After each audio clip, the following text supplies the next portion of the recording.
dhammaan ereyga yaasiinka asbaadii qur-aankiyo haddaan aluf ka taageerto inuu eebbahaye aqbalo la arki dooneeye allahayow arooskii igmadee udubka loo taago idubaad asluubtiyo yaqaan edebtaasoo siisid ee aan anfaac lagu yarayn ilashaana gaadhin akhiirana albaabada jannada ku ismanaan doona amiin dhahay ducaadu waa lama ilawaa fartaa qontaan hadliyo ereyadaydidhe arrin kalena wamaansadey unugtay laabtaydu ayaantoo sabtiya maalintii ciidda la asteeyey ee axaada buuraha la dhigay lagu adkaynayo isniintana wixii geedalkumaan ubaaxa loo daadshay ayaantii salaasana naxliga udubka loo taagay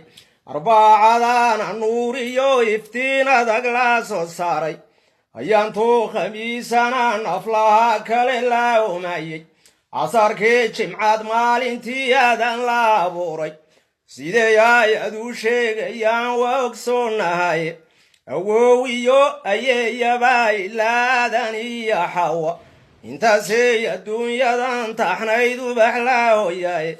allahayow arooskii igmadee udubka loo taago idubaad asluubtiyo yaqaan edeebta soo siiso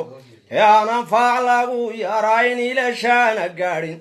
akhiirana albaabada jannada ku ismaanan doona amiin dhahay ducaadu waa lama ilawaa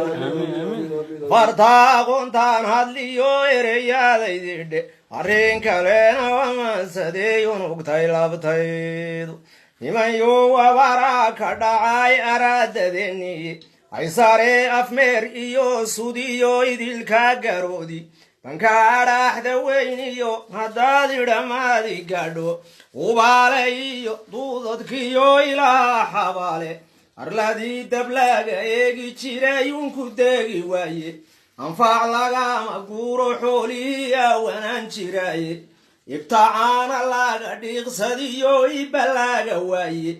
itaxaankan dhaacay oonku weylaamankageene inaynaan inkaaraan ku lumin ololkan duulaya waramiin dhahay ducaadu waa lama ilawaa fartaa qontaan hadliyo ereyadaydidhe arrin kalena wamaansadey unugtay laabtaydu ummadee rasuulkaanu niyo ehelu beydkiiye rafiiqii ambiyadii inuu eebbanaaga yeelo asxaabtii intii raacda iyo unkii nabigeenna islaamnimo intii lagu arkey